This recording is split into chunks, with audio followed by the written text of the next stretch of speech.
पिछले दिनों मुझे एक सिचुएशन जो है वो फेस करनी पड़ी। मेरी एक नई स्टूडेंट जो थी, वो मेरे पास इस हवाले से आई कि उसका लिसनिंग के अंदर स्कोर नहीं आ रहा।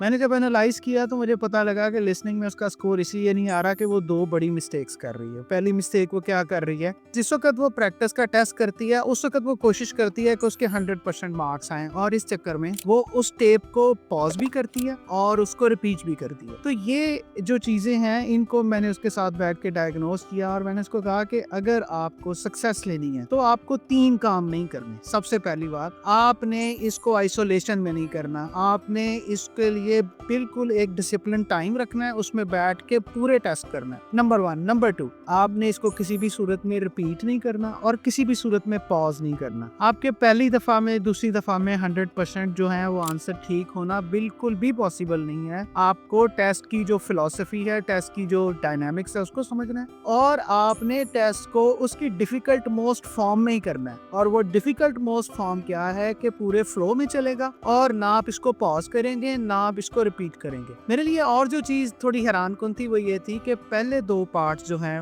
उसके अंदर जो भी उसका रिजल्ट आता है, उन 2 के रिजल्ट के ऊपर वो ये समझती है कि मेरे तीसरे और चौथे पार्ट का रिजल्ट भी उसी तरह का आएगा। लेकिन ऐसा नहीं है, क्योंकि पहले 2 पार्ट जो हैं उनके लिए आपकी स्ट्रेटजी कुछ और होती है और अगले जो 2 होते हैं पार्ट्स, उनके लिए आपकी स्ट्रेटजी कुछ और होती है। तो जिस वक़्त आप उस पार्ट की डायनामिक्स के हिसाब से अपनी स्ट्रेटजी उस पे नहीं लगाएँगे, तब भी आपको रिज़ल्ट नहीं मिलेगा।